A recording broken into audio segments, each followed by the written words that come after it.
विराट कोहली ने जो कहा, कहते हैं this is one of our sweetest victories, मीठा मीठा। अरे वाह, पर ये तो बात है। वैसे ऐसा अगर वो टीम के साथ वीरू, तो फिर तो इस जीत की मिठास को ज्यादा ही लगती है।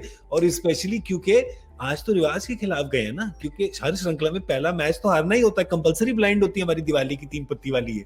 नहीं, बट आज अजय भाई ने कहा था तो चांद चांद आधा है, आज जो मून है वो आधा है, और आज मैच इंडिया बदल सकती है, ये रिवाज, और उन्होंने बदला। देखो, क्रेडिट देना पड़ेगा अजय भाई को भी, कि वो पंडित का जो उनको आपने टैग दिया है वो बुरा नहीं है, बुरा नहीं है। तो मैं भी अपना जन्म स्थान और अपना पैदा होने का समय उन्हें भेजता हूँ कि मेरे सितारे कैसे चल रहे हो, मुझे बताएं कि मैं क्या आईपीएल तक लास्ट कर पाऊंगा, नहीं कर पाऊंगा। तो क्या मेरा वीरू की बैठक दोबारा आएगा कि नहीं आएगा, क्या लग रहा है, क्या होगा, क्या है क्या फ्यूचर में आगे क्या है? बट मुझे लगता है कि हारा हुआ मैच जीतते ना तो उससे बढ़िया और कुछ नहीं हो सकता। मतलब पहले 14 ओवरों में मतलब मैं क्या, कोई भी मैच देख रहा हो वो ये कहेगा कि अब इंडिया का कोई चांस नहीं है यहाँ से जीतने का, अंटिल कि आप तेंदुलकर हो तो वही शायद ऐसी सोच सकते हैं कि यहाँ से कमबैक किया जा सकता है। क्योंकि बहुत बार उन्होंने ऐसी चीजें बोली हैं कि हम यहाँ से जीत सकते हैं, और हम लोग जीते हैं पास्ट में। बट मैं तो अभी भी ये लग रहा था यार, अच्छा है कि 35 में शायद खत्म हो जाए 40 तक, और आज शो भी जल्दी खत्म हो जाए। बढ़िया। खाना खाया अभी तक या नहीं खाओगे? हाँ, नहीं, मैं वो इंटरमिटिंग फास्टिंग कर रहा हूँ, तो एक ही बार खाना खा रहा हूँ। तो आज दिन में भर के पुलाव खाए, एक ही बारी 24 घंटे में? 24 घंटे। अरे वाह। चलो, तो आपको ये बता दें कि विराट कोहली ने ये भी कहा कि एक ऐसी कड़क गेम हम एक दिवसीय में जीते नहीं है काफी समय से, तो इसलिए ज्यादा अच्छा लग रहा है। और कह रहे हैं कि कमबैक जो किया बॉलर्स ने, कृणाल ने, प्रसिद्ध ने बड़ा अच्छा किया, शार्दुल और भुवी ने, तो कह रहे हैं कि बहुत ही प्राउड है वो आज। तो एक इंटरेस्टिंग लाइन आपको लगेगी अजय भाई जो उन्होंने कही है कि हम प्रमोट करते हैं उन प्लेयर्स को जो इंटेंट दिखाते हैं। तो ये इंटेंट वाला जो है, और इंटेंट दिखाते हैं। और मेरे ख्याल से एक और बात अगर मैं इसमें ऐड करूं कि अपने आप को एक्सप्रेस जो कर रहे हैं, जो पूरी टीम जो है, उनको कहा जा रहा है कि आप जैसे खेलते हैं खेलिए, मतलब बिंदास अपने आप को जाके थोड़ा एक्सप्रेस करिए। जैसा रवि भाई ने जब कप्तानी करी थी नरेंद्र हिरवानी को कहा था उस मैच में, बिंदास बॉल डाल। बिल्कुल, ये तो मानना पड़ेगा। कहां से निकाल के लाया ना वीरू क्योंकि अभी जो परसों हुआ था ना 30 साल पहले मैच। ये बात है ना, देखिए अल्टीमेटली ये टीम तो रवि भैया और विराट कोहली और है तो अपनी सबकी, बट चला तो वही रहे। फिलॉसफी जो सोच है, सिलेक्टर्स जब चेंज होते हैं, ये थोड़ी होता है कि कोई आंकड़े, इसीलिए तो आंकड़ों पे नहीं जाते ना, वो आदमी की सोच पे जाते हो आप। तो ये इंटेंट दिखा है, और ये इसमें कोई डाउट नहीं। आज नहीं, मैं तो ये कहता आ रहा हूँ कि 3-4 साल से देखने को मिल रहा है ये, कि जो अप्रोच है उसमें कोई चेंज नहीं आता। कि ये नहीं होता कि हार गए हैं तो अब ऐसे हो गए, जीत गए हैं तो ऐसे हो गए, ये ऐसे ही रहते हैं। हारे या जीते, आपको पसंद आए नहीं आए वो आपकी मर्जी है, वो एक अलग सोच है।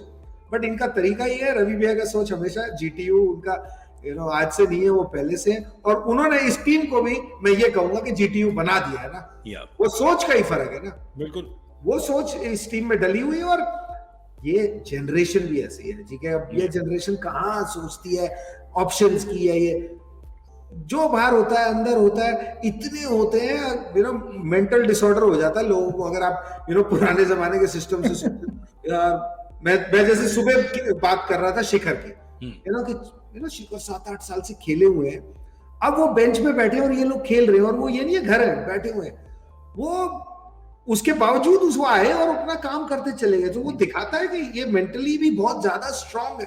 स्ट्रांग ये प्रॉब्ली राइट वर्ड है, रॉन्ग, बट बहुत कंटेंट है कि ऐसा नहीं है कि ये नहीं होगा तो मेरी जिंदगी चेंज हो जाएगी, या ये होगा तो मेरी जिंदगी चेंज होगी।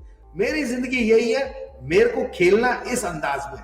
आई थिंक एक आध आदमी होता था ऐसा जो हमारी स्क्रीन में हमारे साथ है, मतलब इस तरह, ये उस जमाने में एक आध आदमी ऐसे थे कि जो खेलने का अंदाज जो इनका है वो रखते थे अपना।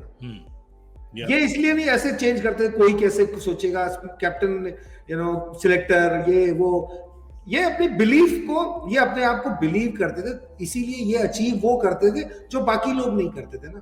आज खुशी ये होती है कि एक अकेला वीरेंद्र सहवाग नहीं है अब टीम में, है ना। खिलाड़ी में नहीं मैं कंपेयर कर, मैं खाली सोच, बिल्कुल, कि कई सारे ऐसे आ गए कि यार वो कुणाल पांड्या को नहीं देखा, तुम अपने सर पे मार, मतलब मेरे को नहीं अच्छा लगता, मैं साफ बताऊं, क्या यार 50 रन बनाए तो अपने आप को क्यों मार रहा है, लेकिन बॉलर को मार, वो तो मार चुका था। तो ये आजकल की जनरेशन है। बिल्कुल। हमारे टाइम अच्छा। में एक इकलौता होता था जिसका टैटू था, हाँ। वो उसको ऐसे देखा जाता था, अरे यार ये टैटू। अब जिसके टैटू नहीं है ना, उस पर देखा जाता है ये टैटू ही नहीं है। किसका था टैटू आपके टाइम पे? और यार ये अंदर की बातें अंदर रहने दे, चलो विनोद कामली था मेरे को जो सबसे पहले। अच्छा अच्छा, करेक्ट, ऑफ कोर्स, या। सो वो ऑड वन था। हाँ। अब जिसका टैटू नहीं है वो ऑड है। टैटू ही नहीं, दाढ़ी, जिसकी दाढ़ी भी नहीं है वो भी ऑड है। भाई दाढ़ी कहाँ है तुम्हारी, तुम कैसे खेलोगे? पृथ्वी इसलिए बाहर है, छोटा है। उसकी नहीं, मुझे दाढ़ी। मुझे मुझे अजय भाई से एक बात पूछनी है। आप 91-92 में उस टूर पे थे जिस टूर पे रवि शास्त्री भी थे, क्या वो जितना ऐसा पॉजिटिव बोलते उतने टाइम पे वहां पॉजिटिव खेलते थे? नहीं, उनका खेलने का जो स्टाइल था, शॉट मेकिंग, वो नहीं। जैसे कुरनाल भी है, कुरनाल और हार्दिक में अगर आप देखें दोनों भाइयों में और स्किल देखेंगे तो अटैकिंग स्किल तो हार्दिक के पास ज्यादा है, इसमें कोई डाउट नहीं है। बट आई थिंक एग्रेसिव जो कहते हैं ना कि अपना अपना अंदाज में, वो रवि भी हमेशा उनका खेलने का अंदाज, उनका कप्तानी का अंदाज भी जो था, क्योंकि यू नो देखते थे बॉम्बे की तरफ से हो, इंडिया की तरफ से तो एक ही मैच किया उन्होंने, लेकिन उनका जो सोचने का तरीका जो था ना वो एग्रेसिव था। उनकी स्किल अलग है। देखिए स्किल में किसी को आप, वो तो बचपन में हो जाती है जो स्किल आपने है उनके, यू नो वो, लेकिन पीछे हटने वालों में से नहीं थे।